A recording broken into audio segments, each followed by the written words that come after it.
ओम सहना भवतु सहनौ भुनक्तु यन्नवावहै तेजस्विनावधीतमस्तु मा विद्विषावहै। ओम शांति शांति शांति। हरि ओम श्री गुरुभ्यो नमः। हरि ओम।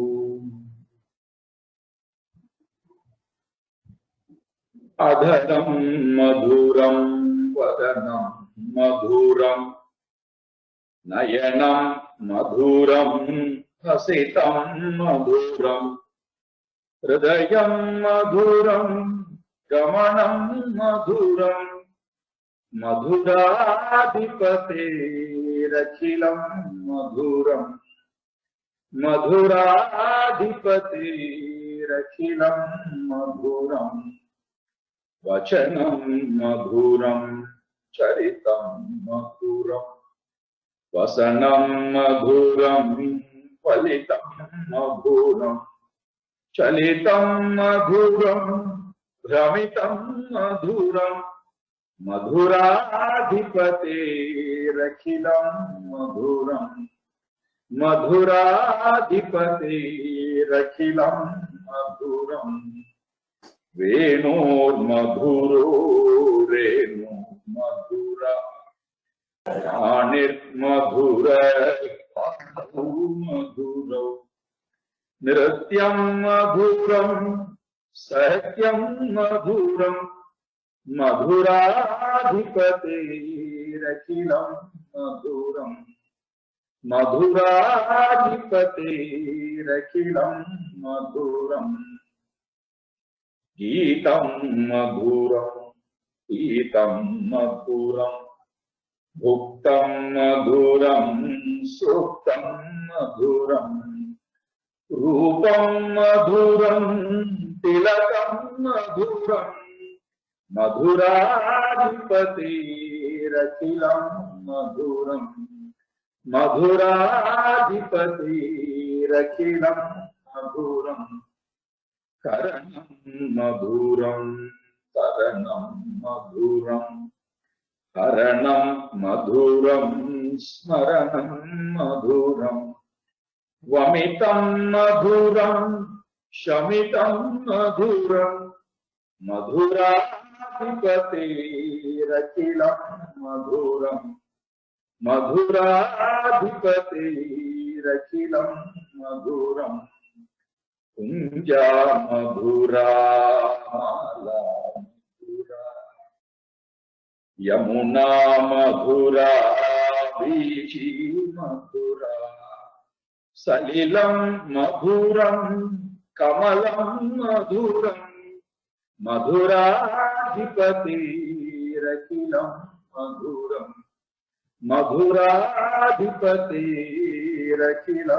मधुरं गोपी मधुरा लीला मधुरा युक्तं मधुरं भुक्तं मधुरं दृष्टं मधुरं श्रेष्ठं मधुरं मधुराधिपतेरखिलं मधुरं मधुराधिपतेरखिलं मधुरं गोपा मधुरा गावो मधुरा यष्टिर्मधुरा प्रेष्टिर्मधुरा दलितं मधुरं फलितं मधुरं मधुराधिपतेरखिलं मधुरं मधुराधिपतेरखिलं मधुरं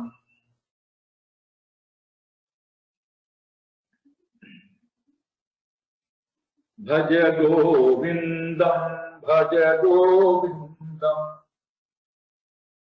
गोविन्दं भज मूढमते सम्प्राप्ते सन्निहिते काले नहि रक्षति दुःखं करणे भज गोविन्दं கோவிந்தம் பஜ மூடமதே, கோவிந்தம் பஜ மூடமதே.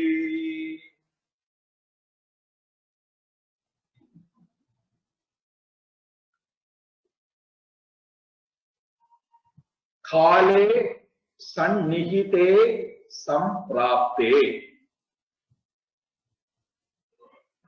காலன் அல்லது இறப்புக்கு உரிய தேவதை நம்மை நெருங்கும் நேரத்தில், சம்பிராப்தே நம்மை நெருங்கும் நேரத்தில், நாம் அதை அடைந்த போது, காலே சம்பிராப்தே காலனானவன் என்னை வந்து நெருங்கும் நேரத்தில், விரும்பத்தகாத அந்த நிகழ்வானது என்னை நெருங்கும் நேரத்தில்,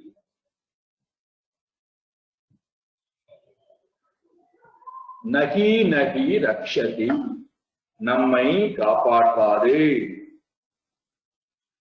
மரணத்திற்கு நம்மை நாம் காத்துக்கொள்ள முடியாமல் போய்விடுகிறது. எது எல்லாம் நம்மை காப்பாற்றிக் கொள்ள முடியாமல் போய்விடுகிறது? எதிலிருந்து நம்மை நாம் காப்பாற்றிக் கொள்ள முடியாமல் போகிறதுன்னு சொல்லிட்டார். மரணத்திலிருந்து நம்மை நாம் காப்பாற்றிக் கொள்ள முடியாது. இங்கே காலன் என்பதற்கு நாம் விளக்கம் பார்ப்போம். காலையிலே காலஹா என்றால் நேரம் என்று ஒரு அர்த்தம். யார் நேரத்தை கணக்கிட்டு வாழாமல் நேரத்தை விரயம் செய்கிறார்களோ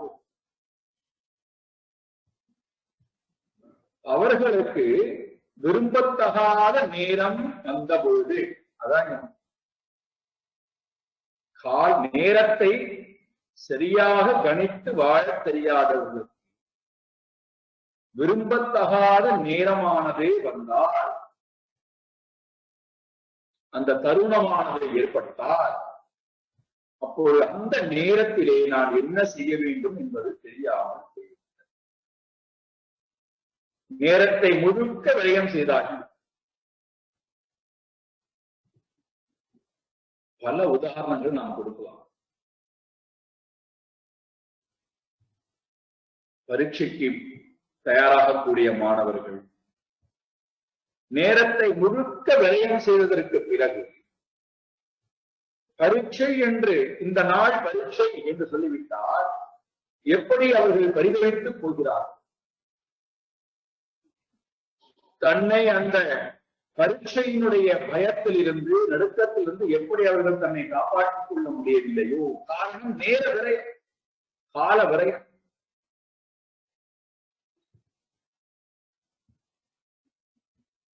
அப்ப தன்னுடைய அறிவை பரிசோதிக்கக்கூடிய காலம் அங்கே வரும் நேரத்திலே அந்த அறிவு அவர்களுக்கு பிரயோஜனப்படாமல் போய்விடுகிறது. அந்த பரீட்சையை எதிர்கொள்ளக்கூடிய தகுதியை இழந்ததாக இருக்கிறது. அதனால்தான் நாம் பயப்படுகின்றோம். என்ன செய்வது என்று தெரியவில்லை. அந்த நேரத்திலே நாம் முயற்சி எடுப்போமா என்றால் பதற்றத்தின் காரணத்தினாலும் பயத்தின் காரணத்தினாலும் நமக்கு முயற்சியை வராது.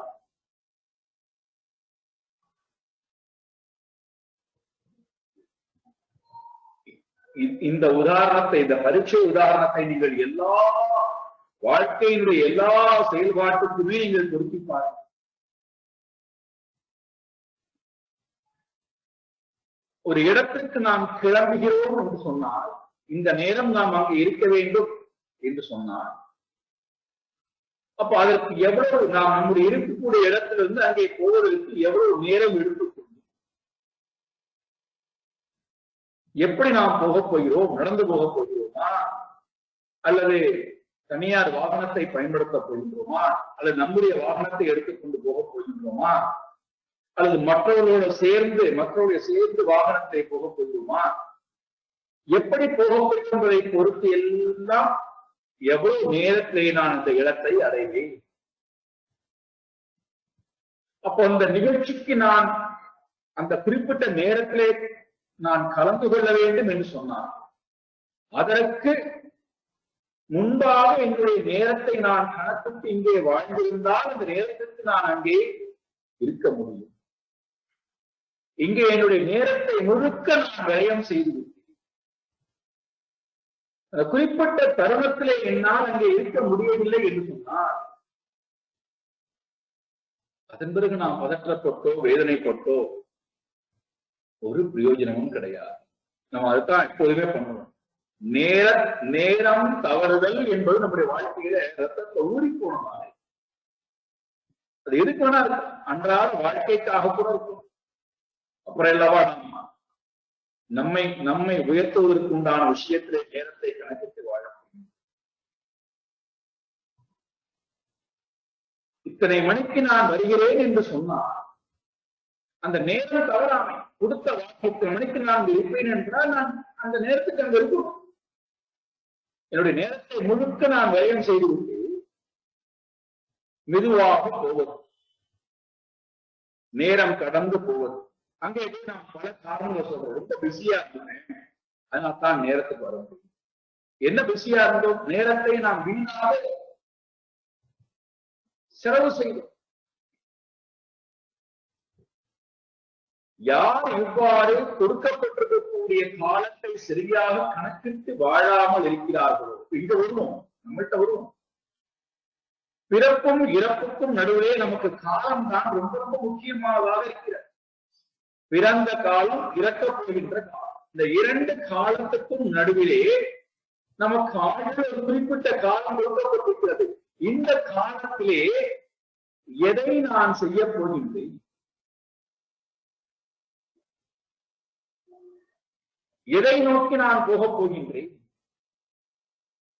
என்னென்னவற்றையெல்லாம் நான் சேர்த்துக் கொள்ளப் போகின்றேன், எதையெல்லாம் நான் விடப்போகின்றேன், அதற்கு நான் காலத்தை சரியாக பயன்படுத்தி வாழ்கிறேனா, என்னால் காலத்தை அழகாக வடிவமைத்து வாழ முடிகிறதா?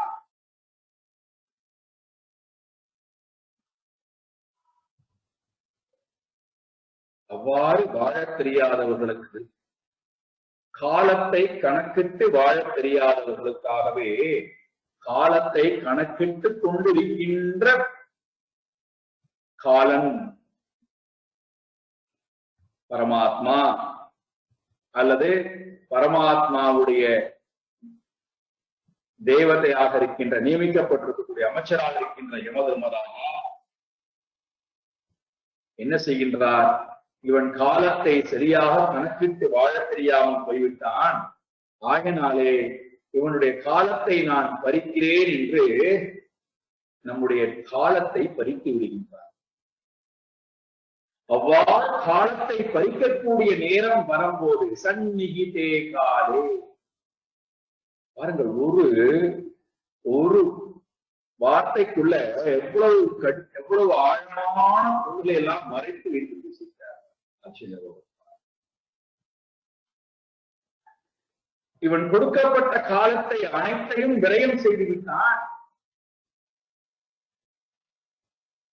அதனால்தான் பாரதி முண்டாசு கவி பாடுகின்றான், மகாகவி சுப்பிரமணிய பாரதி.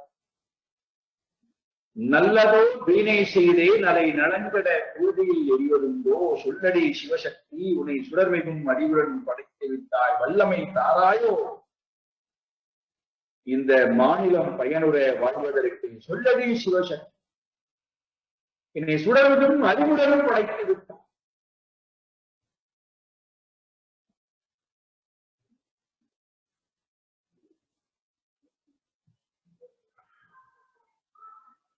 காலத்தை சரியாக கணக்கிட்டு வாழ தெரியாத ஜீவன், காலத்தை முழுக்க விரயம் செய்துவிட்டு தனக்கு காலத்தை, தன்னிடத்திலிருந்து காலத்தை அபகரிக்கப் போகின்றான் என்கின்ற ஒரு நிகழ்வானது வரும்போது அதிலிருந்து எப்படி தன்னை விடுவித்துக் கொள்வது என்கின்ற ரகசியம் தெரியாமல் போய்விடுகிறது. அந்த நேரம்தான் நமக்கு என்ன வருகிறது? பயம், பதற்றம், கோபம், பொறாமை, அழுகை, இதெல்லாம் நம்ம முன்னாடி வந்து நிற்க. இவ்வளவு காலத்தை நான் செலவிட்டு இவ்வளவு பொருளை சேர்த்தேனே, இவ்வளவு மக்களை சேர்த்தேனே, இவ்வளவு சுகத்தை சேர்த்தேனே, இதையெல்லாம் அனுபவிக்க முடியாமல் நான் போகின்றேனே, போக வேண்டியிருக்கிறதே என்கின்ற அந்த ஒரு வலி, வருத்தம்.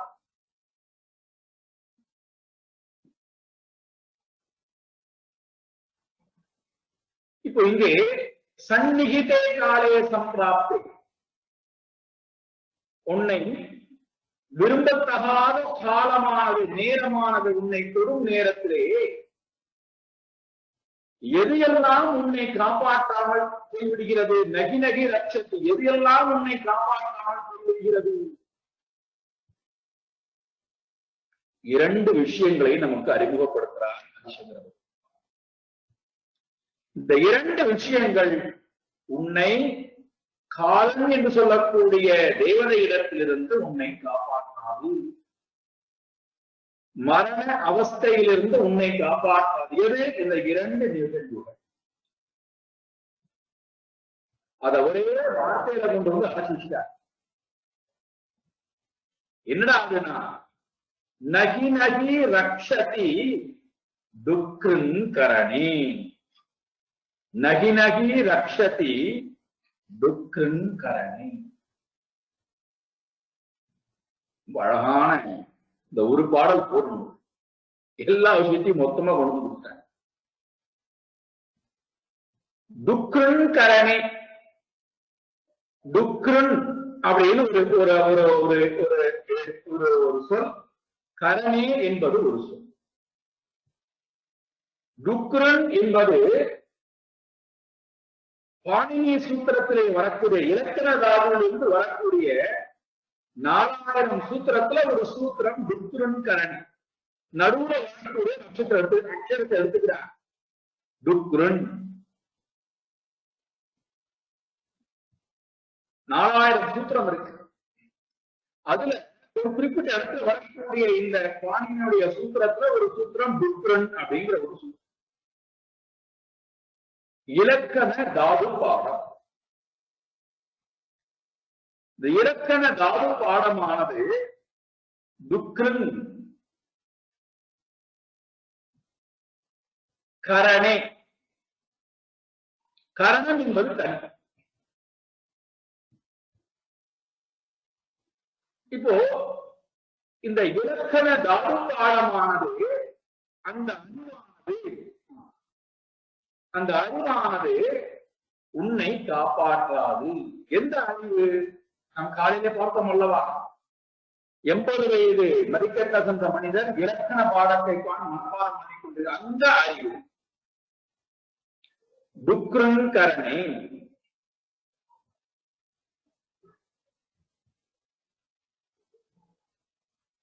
அந்த தாது பாடமானது உன்னை காப்பாற்றாது. ஏன் காப்பாற்றாது? அந்த அறிவு ஏன் காப்பாற்றாது? இப்ப இந்த இடத்துல இலக்கண சமஸ்கிருத இலக்கணம் உன்னை காப்பாற்றாது. ஏன் காப்பாற்றாது என்றால், அது சொற்களுடைய அழகை புரிந்து கொள்வதற்கு, ஒரு அக்ஷரமானது எப்படி விரிவடைகிறது என்பதனுடைய அழகை புரிந்து கொள்வதற்கு அது நமக்கு பிரயோஜனமாக இருக்குமே தவிர, சொல்லுக்கும் சொல்லாத இருக்கின்ற. அதனால்தான் மணிவாசகப்படுறது ரொம்ப அழகான ஒரு திருவாசகத்திலே கடைசியில் எப்படி முடிக்கிறாங்க பாருங்கள். சொல்லிய பாட்டின் பொருள் உணர்ந்து சொல்லுவார். பொருள் உணராமல் வெறும் சொல்லை மட்டும் உச்சரித்துக் கொண்டிருந்தால், சொற்களை மட்டும் உச்சரித்துக் கொண்டு விட்டு அந்த சொற்கள் சுட்டிக்காட்டக்கூடிய பொருளை நான் விட்டுவிட்டால், சொல்லிய பாட்டின் பொருள் உணராமல் சொன்னார் என்ன கிடைக்காது? அவர் சொல்றார், சொல்லிய பாட்டின் பொருள் உணர்ந்து சொல்லுவார் செல்வர் சிவபுரத்தின் உள்ளார். அவர்கள் சிவனோடு, அவர்கள் சிவபுரத்திலே அவர்கள் வாழ்கிறார்கள். எல்லோரும் மதிக்கக்கூடிய பல்லோரும் ஏற்ற பண்பு. சிவ ஐக்கியமானது ஏற்படுத்த பொருள் உணர்ந்து சொல்லுவது. பொருள் உணராமல் வெறும நான் சொல்லிக்கொண்டே இருந்தால் எனக்கும் இயந்திரமான ரொம்ப அழகா சொல்லுகிறார். இப்ப நம்முடைய ஒரு ஒரு ஒரு வீட்டுக்கு போயிருந்தேன். அவர்கள் தியானம் பயிற்சி மேற்கொள்ளக்கூடியவராக இருந்தார்கள். அறையிலே உட்கார வைத்து தியானம்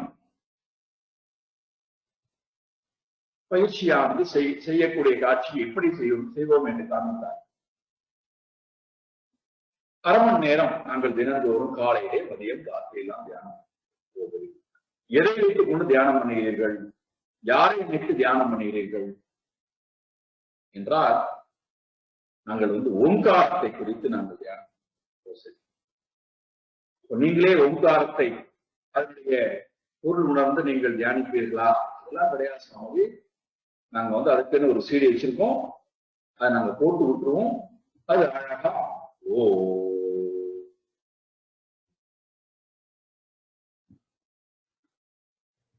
இப்ப எங்களுடைய சிந்தனை முழுக்க எப்படி இருக்கிறான்னா, எதுல இருக்கிறான்னா, அந்த இயந்திரமானது உச்சரிக்கும் போது எங்களுக்கு அந்த உணர்வு வரும். அது உச்சரிக்காத அதுக்கு ஒரு ஓமுக்கும் அடுத்த ஓமுக்கும் இடையில நிறைய இடைவெளி இருக்கு. நான் என்ன பண்ணுவேன், அடுத்த ஓம் வரலையே என்று அந்த இயந்திரத்தையே நினைத்துக் கொண்டிருக்கிறேனே தவிர அது அழகா நம்ம எப்படி பதிவு பண்ணி வச்சோமோ அந்த முறையில அழகாக உச்சரிக்கிறார். ஆனால் நான் என்னுடைய மனதிலே அதை உள்வாங்கி அதை உச்சரிக்கிறேனா, அதை நினைக்கின்றேனா, அதோடு நான் ஒன்றுகிறேனா என்றால்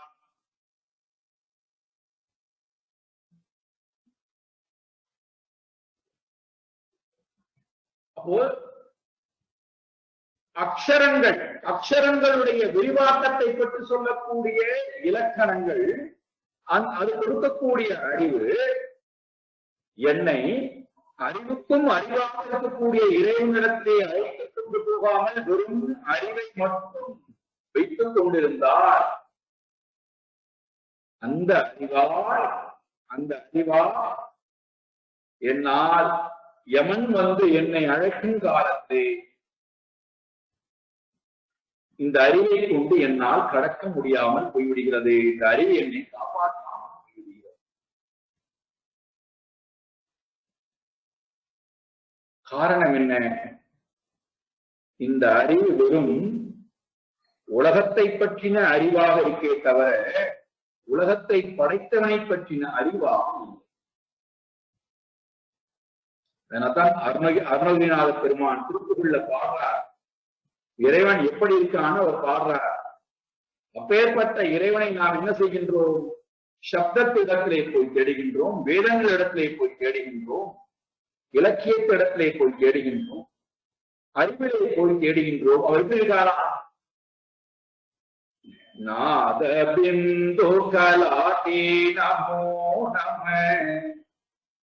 வேத மந்திர ஸ்வரூபா நமோ நம ஞான பண்டித சுவாமி நமோ நம வெகு கோடி ஆதி அந்த உலாவாசு பாடிய சேதல் தொங்குவை காவூனல் நாடது ஆவினன் கூடி வாழ்வான தேவர்கள் பெருமாளே. எவ்வளவு அழகா முடிக்கிறார் பாருங்க திருக்குறளை. நாத பிந்து கலாதி, எல்லாவற்றுக்கும் அப்பாற்பட்டிருக்கின்ற அந்த பரமாத்மா, அவரை நான் வெறும் உயிரில்லாத அறிவை கொண்டு, உயிரில்லாத அறிவு கொண்டு என்றால் வெறும் புஸ்தக ஞானத்தை கொண்டு, அந்த ஞானம் என்னுடையதாக இன்னும் ஆகும். வெறும் புஸ்தகம் அது அனுபவ அறிவாக வராத வரை,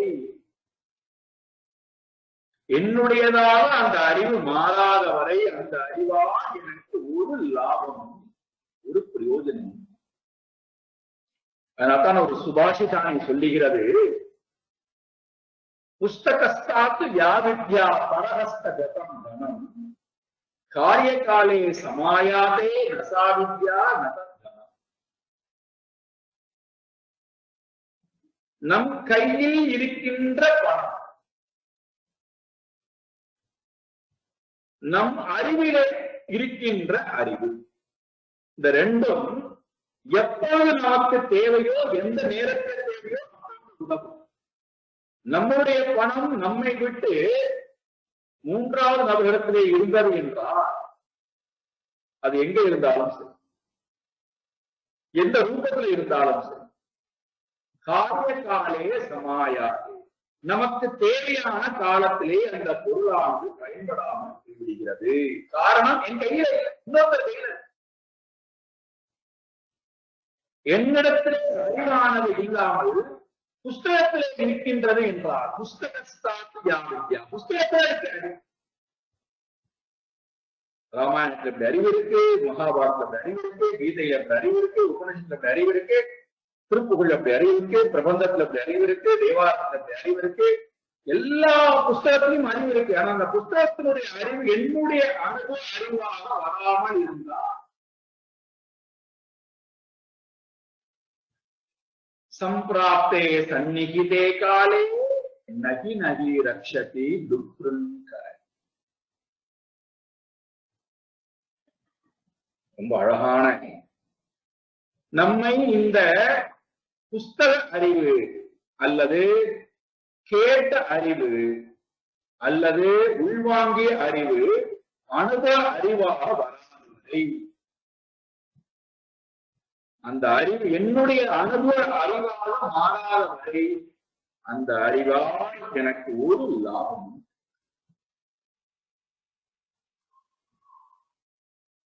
நான் யமதர்மராஜாட்ட போய் உட்கார்ந்து கொண்டு எனக்கு கீதையிலுடைய 701 பாடல்களும் மனப்பாடமாக தெரியும், 4000 திவ்ய பிரபந்தமும் எனக்கு தெரியும், எனக்கு திருவாசகம் முற்றும் தெரியும், தேவாரம் தெரியும், திருப்புகழ் தெரியும். யமதர்மராஜா சொல்றார், எல்லாம் தெரிந்தவனுக்கு இறைவனை தெரியுமா?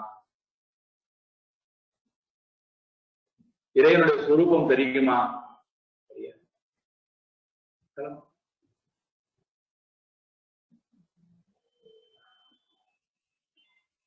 முதல் என்னை எது காப்பாற்றாது என்றால் வெறும்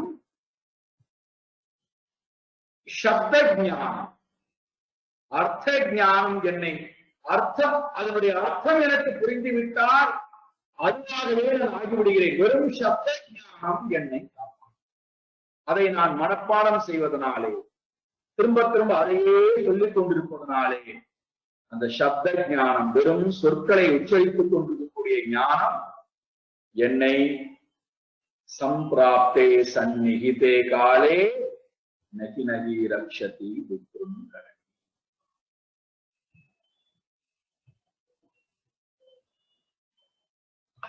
நாரத மகர்ஷி உதாரணம் கொடுக்கிறார்கள்.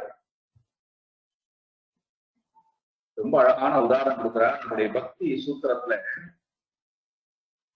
என்ன உதாரணம் அவர் எடுத்துக்கொண்ட உதாரணம் என்னென்றால், ஒரு பெரிய மாளிகையை, நாம் கட்டப்பட்டிருக்கூடிய மாளிகையை பார்க்கிறோம். இப்போ நம்மளுடைய ஆலயங்களுக்கெல்லாம் போனோம் என்றால் அதற்கு ஒவ்வொரு அந்த சிற்பங்களுடைய வடிவமைப்பும், கோபுரத்தினுடைய அந்த கட்டடத்தினுடைய கலையெல்லாம் காட்டுகின்ற தன்மையை பார்க்கும். அவ்வளவு சிறப்பு உடையது. எப்படி அவர்கள் அந்த காலத்திலே அறிவுடையவர்களாக இருக்கிறார்கள் அதெல்லாம் பார்ப்பதற்கே அவ்வளவு அழகு. மணிக்கணக்காக கூட நாம் ஆராய்ச்சி பண்ணலாம் அதனுடைய சிறப்பு. இப்ப நாம் அந்த கட்டடங்களை எல்லாம், கட்டட கலை எல்லாம் வசித்து விட்டு அதனுடைய பிரமிப்பை எல்லாம் நாம் புகழ்ந்து கொண்டு வந்து விட்டோம். ஆனால் அந்த கட்டட கலையே அழகா இருந்தது என்றால் அந்த கலைக்கு சொந்தக்காரன் எவ்வளவு அழகு. அவனை தேடாமல் வெறுமன் அந்த கலையை மட்டும் ரசித்து விட்டு வந்தால் எப்படி பிரயோஜனம் அல்லாமல் போகுமோ, கலையே இவ்வளவு அழகு என்றால் அந்த கலைக்கு சொந்தக்காரன் கலைவாணி.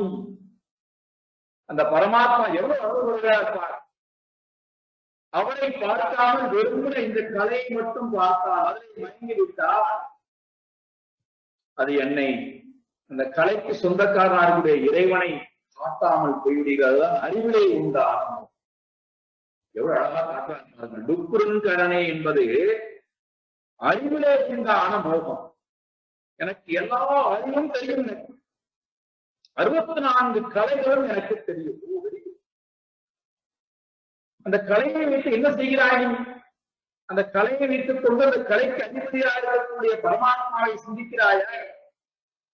இது எல்லாவற்றுக்கும் காரணம் அவர்தான். அவரை உன்னால் சிந்திக்க முடிகின்றதா? கோமசாமி, இவ்வளவு கலையை கஷ்டப்பட்டு நான் கற்று வைத்திருக்கிறேன். அப்ப நான் அல்லவா பெரியவன்? என்னை விட பெரியவன் யாராவது உண்டா? நான் தான் கலைக்கு அதிபதி, நானே கடவுள். என்னை என்னை என்னை தவிர இந்த ஊரிலே யார் அறிவுடையவனாக இருக்கிறார்? இந்த உலகத்திலேயே என்னை விட அறிவுடையவன் கிடையாது. இந்த எண்ணம், அறிவிலே உண்டான இந்த ஈர்ப்புத்தன்மை, அறிவிலே உண்டான ஈர்ப்புத்தன்மை என்ன பண்ணிவிடுகிறது? நம்மை பரமாத்மாவிடத்திலிருந்து பிரித்து விடுகிறது.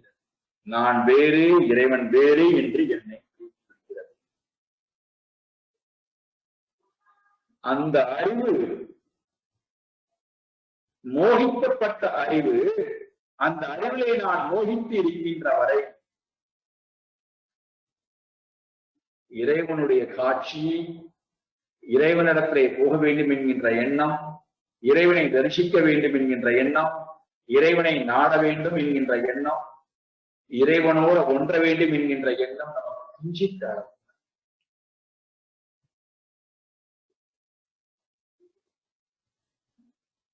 காரணம் என்ன? துக்ருங்கரணி, அறிவில் உண்டான, அறிவிலே ஏற்பட்ட. அதனால்தான் சுவாமி அடிக்கடி எழுதுவார் அவருடைய புத்தகத்துல, இருக்கக்கூடிய மோகத்திலேயே ரொம்ப கொடூரமான மோகம் இந்த வித்யா மோகம். இதையும் நான் கழட்டி எறிந்தால்தான் இறைவனோட நான் ஒன்று கலை. அப்போ நான் இறைவன்கிட்ட போகும்போது எப்படா போட்டான்? ஒன்றுமே இல்லாதவனாய், எந்த ஐடென்டிட்டியும் இல்லாதவனா,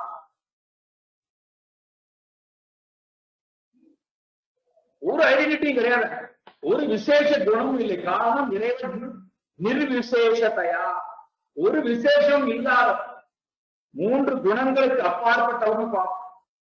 ஒரு விசேஷமும் இல்லாதது அவர்கிட்ட போய் எனக்கு குணங்களுடைய விசேஷத்தன்மையை பற்றி நான் பேசிக் கொண்டிருந்தால் அது பெரிய மாயா, அது பெரிய மோகம்.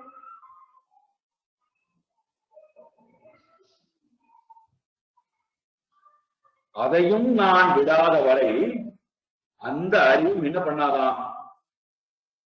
சம்பிராப்தே காலே சந்நிகிதே சம்பிராப்தே, நம்ம கொடுக்கப்பட்டிருக்கக்கூடிய நேரமானது வந்த பொழுது என்றால், விரும்பத்தகாத நேரமானது வந்த பொழுது, நாம் எதிர்பார்க்காமல் நாம் விரும்பாத அந்த மரண காலம் வந்த பொழுது, இந்த அறிவையும் நான் விட்டுவிட்டுத்தான் போக வேண்டியிருக்கிறது. அந்த அறிவிலை மோகித்துக் கொண்டுதான் போக வேண்டியிருக்கிறது. அந்த அறிவு என்னை பரமாத்மாவிடத்திலே சேர்ப்பது இல்லை. அந்த அறிவை கொண்டு நான் காலனையும் வெல்ல முடியாதவனாக இருக்கின்றேன்.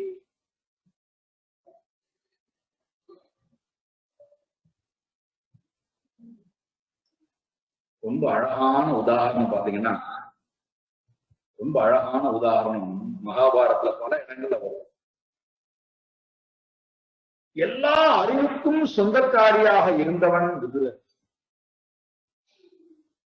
எல்லா அறிவுக்கும் சொந்தக்காரராக இருந்த விதுரர், அப்போ அவருடைய மனைவி அவளும் அதே அறிவுக்கு சொந்தக்காரர். எல்லா அறிவுக்கும் சொந்தக்காரி. அறிவு முதிர முதிர பணிவு முதிர்ந்து விடுகிறது. அறிவு முதிர ஒன்றுமே இல்லை என்கின்ற அந்த உண்மையை புரிந்து கொள்கிறது. ஒன்று மட்டும்தான் இருக்கிறது, மற்றது அனைத்தும் வித்தியாங்கிற புரிதல் தான் உண்மையான அறிவினுடைய வழி. அறிவு முதிர பன்மைகள் முதிர்ந்து கொண்டே போனால் அது சரியான அறிவு அல்ல, மோகத்தினுடைய அறிவு அப்படின்னு புரிஞ்சுக்கணும். அது உண்மையான அறிவினுடைய வெளிப்பாடு அல்ல.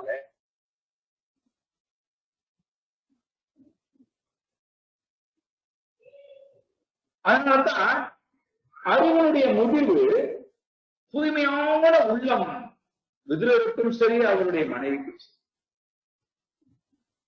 ஆனால் அறிவனுடைய முதிர்வு அகங்காரத்தையும் கர்வத்தையும் வெறுப்பையும் வேதத்தையும் கொடுத்துக் கொண்டிருந்த திருதராஷ்டிரனுடைய குழந்தைகளுக்கும் திருதராஷ்டிரனுக்கும் சகுனிக்கும் பரமாத்மா தூதனாக வருகிறார் என்று தெரிந்து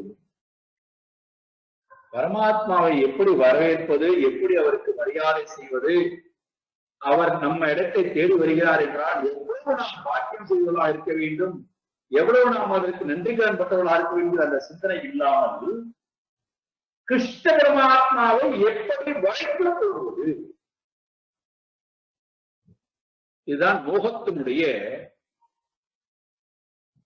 விபரீதமான. நம்ம அதெல்லாம் பண்றோம். இறப்பு வரும் காலத்திலே எப்படியாவது நான் வெற்றி பெற்று ஏதாவது நான் தானம் கொடுக்கலாமா, யாகம் பண்ணலாமா, பூஜை பண்ணலாமா, ஹோமம் பண்ணலாமா, மந்திரங்களை சொல்லலாமா, தீர்த்த யாத்திரை போயிட்டு வரலாமா, புண்ணிய கர்மங்கள் செய்யலாமா, இப்படித்தானே நம்முடைய புத்தி போகிறது. அந்த நேரத்திலேயே இறைவன் என்னை தேடி வந்திருக்கிறான் என்றால் அவனை வரவேற்பதற்கு என்னுடைய மனம் தயாராக பரமாத்மாவை எப்படியாவது தன் வசப்படுத்த வேண்டும், தனக்கு அடிமைப்படுத்த வேண்டும், தன் சொல்வதை கிருஷ்ண பரமாத்மா கேட்க வேண்டும். இல்லை என்றால் அவரை கொன்றுவிட வேண்டும் என்ற எண்ணத்துக்கு கூட போகிறார்கள். பரமாத்மா இதையெல்லாம் உணர்ந்தவர் கூப்பிடாமலேயே போகிறாராம் எதிர்வுடைய வீடு. இவர்கள் தன்னிடத்துக்கு வருவார்கள், தன் அனுமைக்கு வருவார்கள். கிருஷ்ணமாத்மா எப்படியாவது இரவு நேரத்தை பெரிய பாட்டி கொடுத்து பரமாத்மாவை தன்வசப்படுத்தி விடலாம் என்கின்ற எண்ணம். அதற்கெல்லாம் மயங்கக்கூடியவனா பரமாத்மா. நமக்கு யாராவது சோறு போட்டு நம்மளை நமக்கு விரும்பிய பொருளை எல்லாம் கையில கொடுத்தா நம்ம மயங்கி அவர்கள் ரொம்ப கொடூரமானவர்களா பாப்பியா இருந்தா கூட புகழ்ந்து பேசாம ஐயோ அவங்களுக்குள்ள யாருமே கிடையாது, அப்படியே என்னை பார்த்து கொண்டாங்க. பரமாத்மா அந்த விஷயத்தையே போலையா கூப்பிடாமலேயே விதுரனுடைய வீட்டுக்கு போகிறார். விதுரர் அங்கே இல்லை, வெளியிலே போயிருக்கிறார், மனைவி மட்டும்தான் இருக்கிறார்.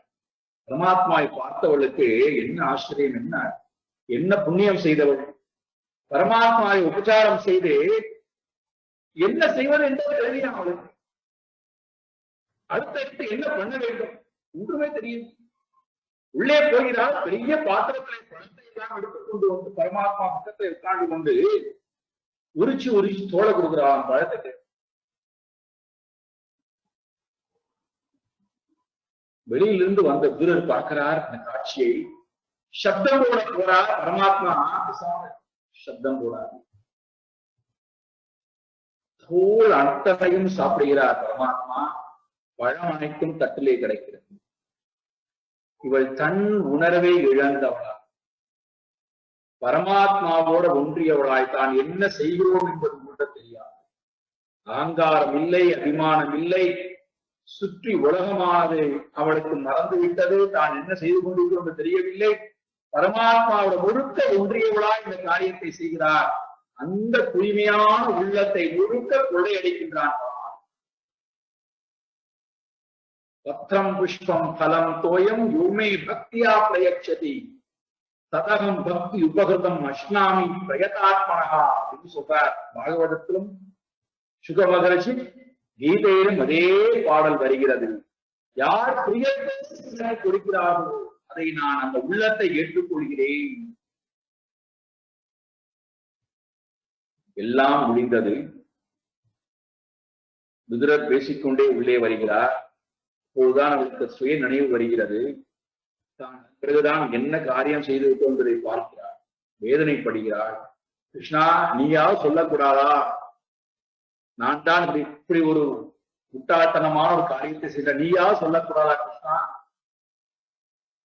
இரு, நான் உனக்கு நல்ல பழத்தை நான் கொண்டு வந்து கொடுத்தேன். பரமாத்மா சொல்றார், அந்த பழத்தை நீயே சாப்பிடு. ஏன் கிருஷ்ணா, நான் பழத்தை கொடுத்தால் வேண்டாம்னு சொல்கிறாயே? அந்த பழத்திலே உன்னுடைய அபிமானம் வந்து விடுகிறது, அகங்காரம், நான் கொடுக்கிறேங்கிற எண்ணம் பட்டு விடுகிறது. ஆயினும் நீ கொடுக்கக்கூடிய பொருள் உத்தமமான பொருளாக இருந்தாலும் அது எனக்கு வேண்டாம் என்று வச்சு. இப்போது நீ கொடுத்தா இல்லவா, அதுதான் எனக்கு ரொம்ப ரொம்ப பிரியமான.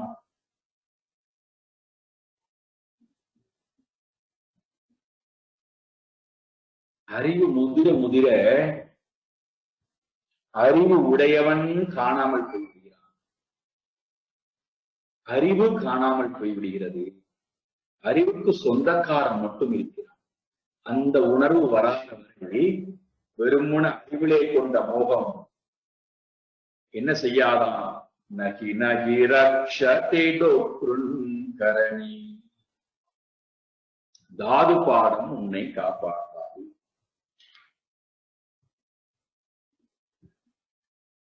இரண்டாவது கிருங். கிருங் துக்ருங் கிருங். கிருங் என்பது கரோதி என்கின்ற சப்தமாக விரிவடைகிறது.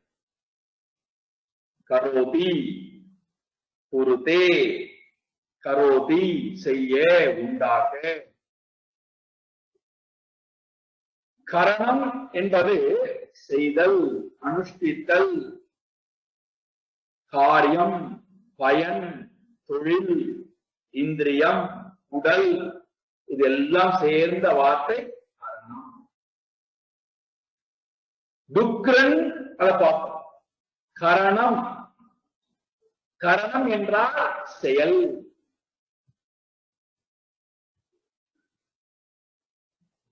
கிருங் கரணம்.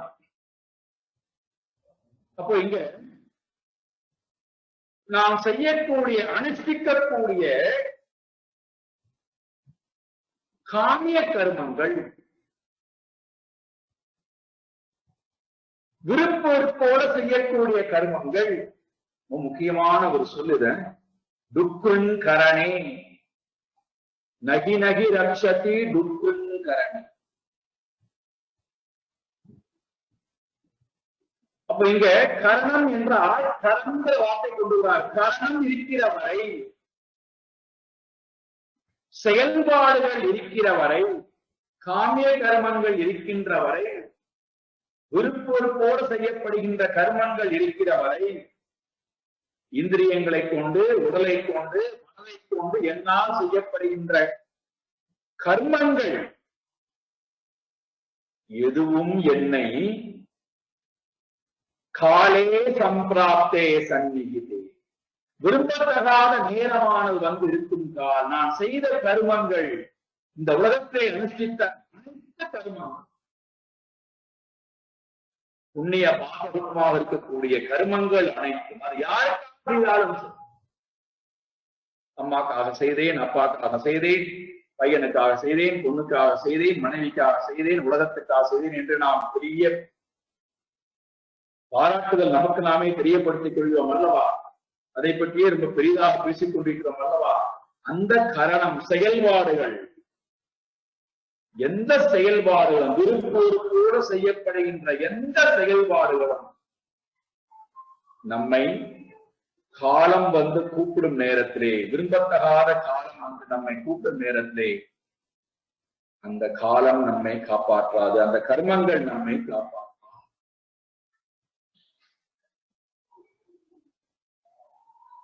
ரெண்டையும் ஒரே வார்த்தையில கொண்டு வச்சார்.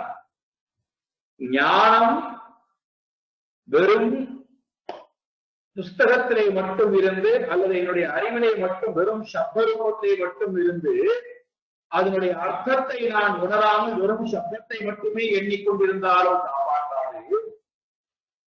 வெறும் கர்மத்தை, காமிய கர்மத்தை மட்டும் செய்து கொண்டிருந்தாலும் அந்த கர்மங்களும் என்னை காப்பாற்று.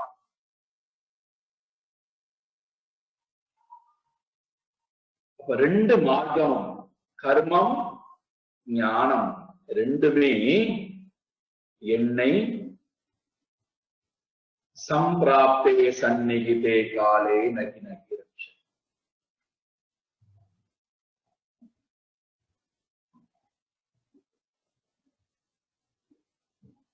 அப்ப இந்த கர்மாந்தரம் என்னை காப்பாற்றாது, வெறும் சப்த ஞானமும் என்னை காப்பாற்றாது என்றால் எதுதான் என்னை காப்பாற்றும்? யாரை காப்பாற்றாது? முதல்ல அது பார்ப்போம். யாரை காப்பாற்றாது? சந்நிகிதே காலே சம்பிராப்தே நகி நகி ரக்ஷதி டுக்ரன் கர்மம். இந்த காமிய கர்மங்களும் வெறுமன லௌகிக ஞானம், சப்த ஞானமும் நம்மை நேரம் மரண நேரம் வந்து தொடும் நேரத்திலே காப்பாற்றாது என்றால் யாரை காப்பாற்ற?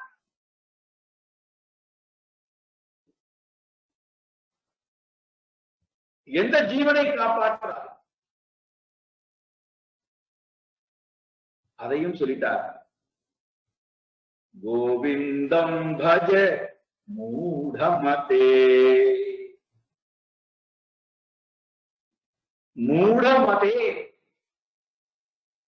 மதி என்றால் எண்ணம் என்று பொருள்.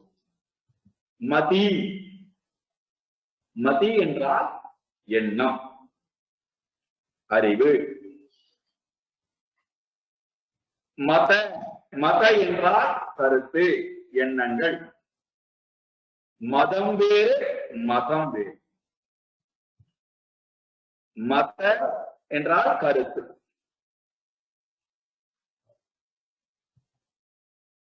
மதி என்றால் அறிவு, புத்தி, மனம், கருத்து, நினைவு. மூடமதி. அறிவு இருக்கா? ஆனா அந்த அறிவு எப்படி இருக்கலாம்? மூட அறிவு. மூட, முட்டாள் அறிவு உடையவனாக அல்லது அறிவு அற்றவனாக. மூடா என்றால் அறிவு அற்றவனாக இருக்கின்ற ஜீவனை. இதிலிருந்து வந்ததுதான் ஆங்கில வார்த்தை மூடு. எனக்கு சரியில்லை, மூடு, மூடே சரியில்லை.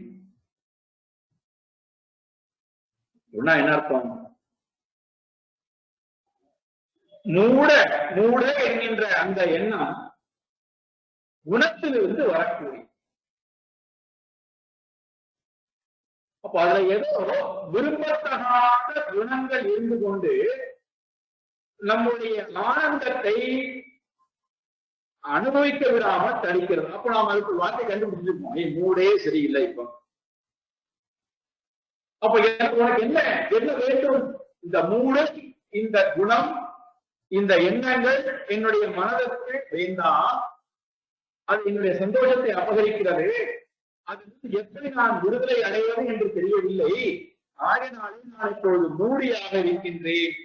அப்ப இன்னொரு வார்த்தையை போட்டுரும். மூடியா இருந்தால் இன்னொரு வார்த்தையை போட்டுரும், ஊழலிக்கிறது.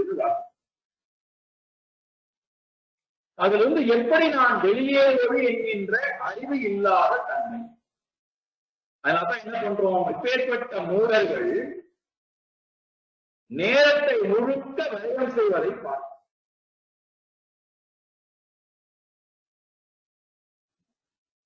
மூடமதே, முட்டாள் மனிதனே. மதி என்றால் நினைவு, மூட நினைவு என்றால் அந்த நினைவுல சரியான நினைவு என்பது இருக்காது. நினைக்க வேண்டிய பொருளை நினைக்காமல் இருக்கின்ற தன்மைக்கு பெயர் தான் மூட மதி. இப்பேற்பட்ட மூட மதி படைத்தவர்கள் எதை நோக்கி போவார்கள்? ஒருவேளை இவர்களுக்கு உலகத்தில் இருக்கக்கூடிய அர்த்த காமம் வேண்டும் என்று சொன்னால் அதை நோக்கி போவார். புண்ணியம் வேண்டும் என்று சொன்னாலும் போவார்கள். அதுதான் ரொம்ப பெரிதாக இருக்கும் ஒரு வாழ்க்கை. அதை அடைவதே வாழ்க்கையின் இலக்கம்.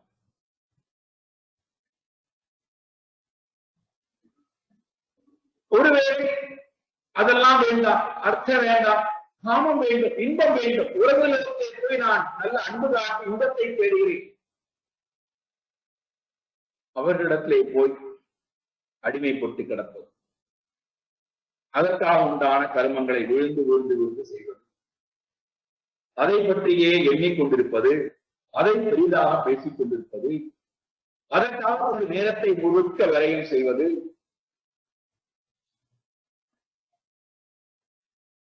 புண்ணிய பலனுக்காக. புண்ணியமானது புகழ், பணம், பதவி இதெல்லாம் கொண்டு வருகிறது. அதிலே மயங்கி போகக்கூடியவர்கள், அதற்காக தன்னுடைய நேரத்தை முழுக்க விரயம் செய்யக்கூடியவர்கள், அதுவே வாழ்க்கையின் பெரிய இலக்காக கொண்டு வாழ. யார் இவர்கள்?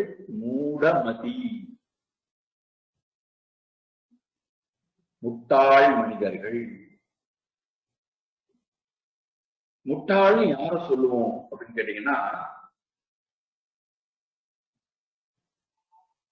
எது சரி எது தவறு என்று சிந்திக்கக்கூடிய அறிவு படைத்தவனை முட்டாள்னு சொல்றதில்லை. எது சரி எது தவறு என்று சிந்திக்க முடியாதவனையும் முட்டாள்னு சொல்றது. ஏன்னா அவனுக்கு அறிவே கிடையாது. அறிவு இல்லாதவனையும் மூடன்னு சொல்ல முடியாது, அறிவு இருக்கின்றவனையும் மூடன்னு சொல்ல முடியாது. யாரதான் மூடன்னு சொல்றது? அறிவு இருந்தும் அந்த அறிவை சரியான முறையிலே பயன்படுத்தாமல் யார் இருக்கின்றானோ அவனைத்தான் மூடன்.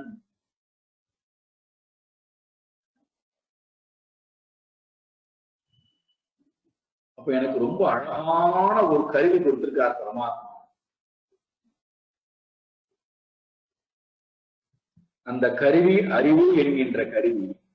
அந்த கருவியை நான் பயன்படுத்தாமல் போய்விட்டேன், சரியான முறையிலே பயன்படுத்தாமல் நான் என்னுடைய நேரத்தை முழுக்க விரயம் செய்துவிட்டு விரும்பத்தகாத நேரம் வந்த போது நான் அறிவை சரியான முறையிலே பயன்படுத்தலாம் என்று சொன்னால் அந்த அறிவு பயன்படாமல்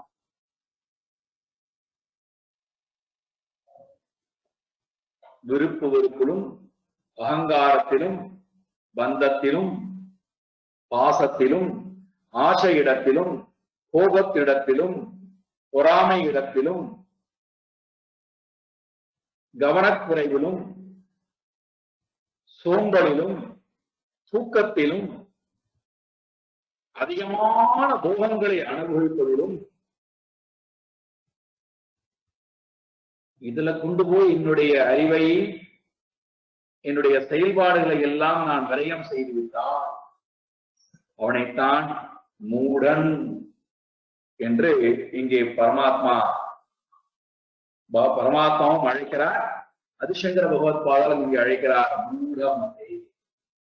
இப்பேற்பட்ட மூடமதி படைத்தவர்களுக்கு, அறிவிலே மோகம் கொண்டவர்களுக்கு, சிந்திக்கக்கூடிய அறிவிலிருந்தும் சிந்திக்க முடியாமல் போனவர்களுக்கு காமிய கர்மங்களும், கரணம் என்றால் இங்கே கர்த்தாவை அடிப்படையாக கொண்டு வரக்கூடிய கர்மங்களும், அறிவை அடிப்படையாக கொண்டு வரக்கூடிய டுக்ருன்கரணை என்பது இலக்கண பாடம் என்றால் நாம் அந்த சமஸ்கிருத இலக்கணம் மட்டும் நினைச்ச கூடாது. நாம் சேர்த்து வைத்திருக்கக்கூடிய எல்லா அறிவும், அது சயின்ஸா இருக்கலாம், அல்லது பிசிக்ஸ் கெமிஸ்ட்ரியா இருக்கலாம், அல்லது இன்ஜினியரிங் அறிவாக இருக்கலாம், அல்லது மேக்ஸாக இருக்கலாம், எந்த அறிவாக இருந்தாலும்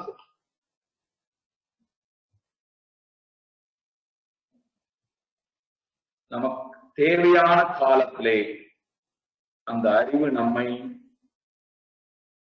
பரமாத்மாவை நோக்கி அழைத்துக் கொண்டு போகாமலும் யமனிடத்திலிருந்து நம்மை விடுவிக்காமலும் அந்த அறிவானது செயலற்று போகின்ற காட்சியை நாம் பார்க்கிறோம்.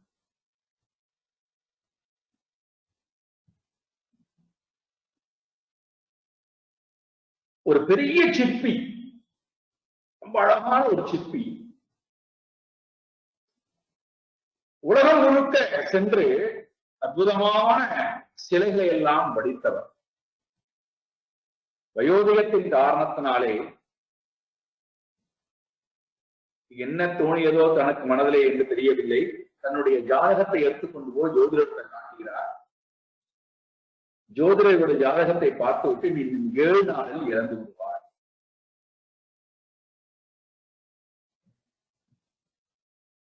திரும்ப திரும்ப அவர் கேட்கிறார், உண்மைதானே நீங்கள் சொல்வது? உண்மைதான், உங்களுடைய ஜாதகத்தில் அப்படிதான் இருக்கிறது, 7 நாளில் நீ இறந்து. இவர் அதை வாங்கி சோகமான மனோநிலையை வீட்டை நோக்கி வருகிறார். யாரிடத்திலும் பேசவில்லை. இப்ப இவருடைய மனதை ஓடுகிறது, 7 நாள்ல நான் இறக்கப் போகிறேன் என்றால் 7 நாளில் யமன் என்னை தூக்கி விடாமல் இருக்க வேண்டும். அதற்கு நான் என்ன செய்தால் யமனிடத்திலிருந்து என்னை நான் விடுவித்துக் கொள்ளலாம் அப்படிங்கிற அந்த எண்ணம் இவர் மனதிலே ஓட, தன்னை போல 6 சிற்பத்தை வடிக்கிறார். தத்ரூபமாக தன்னை போலவே 6 சிற்பங்கள் வடிவமைக்கப்படுகிறது. 7வது சிற்பமாக தான் போய் அமர்ந்து கொள்கிறார். 7 சிற்பங்கள்.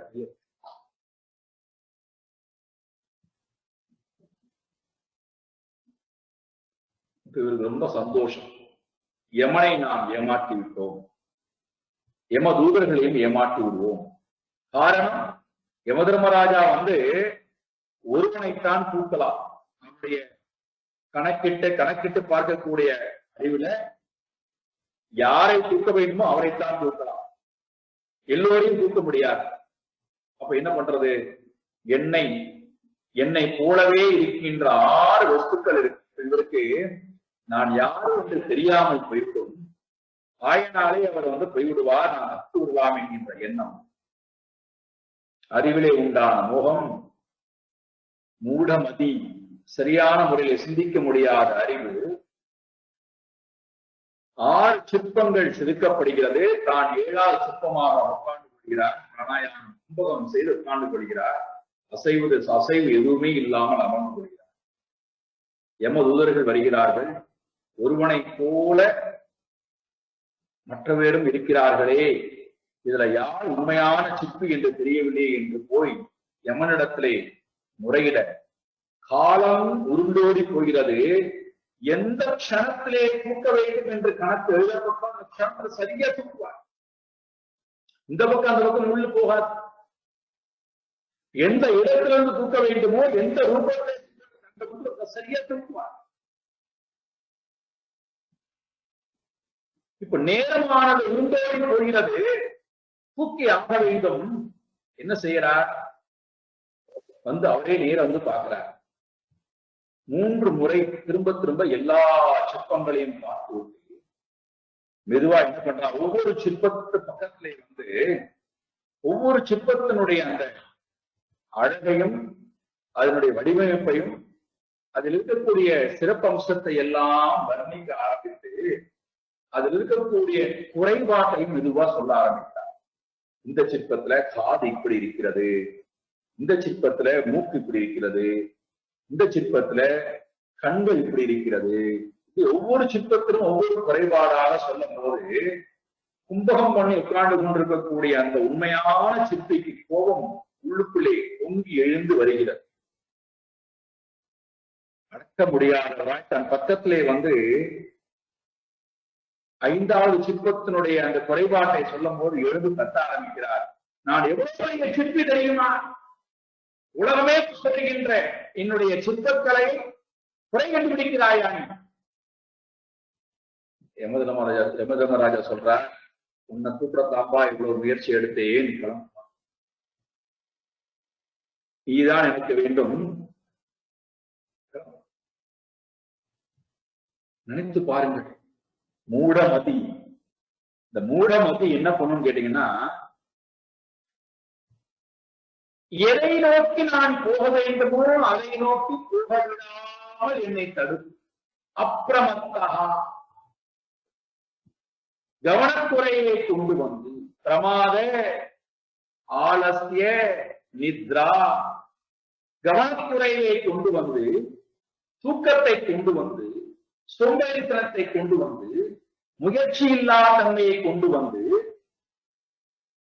மனதை சோர்வை ஏற்படுத்தி, எந்த இலக்கை அடைய வேண்டுமோ அந்த இலக்கின்பால் என்னுடைய அறிவை போக விடாமல் தடுத்து, மாறாக ரஜோகுணத்தின் மூலமாக உலகத்திலே என்னை அடிமைப்படுத்தி வைக்கக்கூடிய புகழுக்கு பின்னாடியும், சாமத்துக்கு பின்னாடியும், புண்ணியத்துக்கு பின்னாடியும் போய் என்னை அடிமைப்படுத்தி வைக்கக்கூடிய செயலை செய்யும் இப்பேற்பட்டவர்கள் தன்னுடைய வாழ்க்கையை வீணாக கழிப்பதை நாம் பார்க்கின்றோம். அவரைத்தான் இங்கே மூடன் அப்படின்னு சொல்றார். இப்பேற்பட்ட மூடர்களுக்கு அறிவிலே மயக்கம் வருகிறது, செயல்பாட்டிலே மயக்கம் வருகிறது, அது கொடுக்கக்கூடிய பலனிலே மயக்கம் வருகிறது. அதுல மயங்கி போகின்றவர்களுக்கு இறைவனை நினைப்பதற்கோ, அதை அடைவதற்கோ, அதற்காக உண்டான அறிவை பெறுவதற்கோ, தகுதியை பெறுவதற்கோ ஆர்வமும் நேரமும் இல்லாமல் போய்விடுகிறது. அப்பேற்பட்டவர்களால் காலே சந்நிகிதே சம்பிராப்தே நகி நகி ரக்ஷதி துர்கரணி. சரி சுவாமிஜி, இந்த மூட புத்தி எனக்கு வேண்டாம். நான் அந்த மூட மதியிலிருந்து விடுபட்டு நான் நல்ல மதியோட கூடியவனாய் இந்த நிகிதமான காலத்திலிருந்து விடுபட வேண்டுமானால் என்ன செய்ய வேண்டும்? ஆதிசங்கர பகவத் பாதால் சொல்லுகிறார், இன்று போய் அடுத்த வாரம் வாருங்கள், அதை என்ன செய்ய வேண்டும் என்பதை சொல்றேன்னு சொல்றார். அடுத்த வாரம் ஓம் பூர்ணமத பூர்ணமிதம் பூர்ணாத் பூர்ணமுதச்யதே பூர்ணஸ்ய பூர்ணமாதாய பூர்ணமேவாவசிஷ்யதே. ஓம் சாந்தி சாந்தி சாந்தி.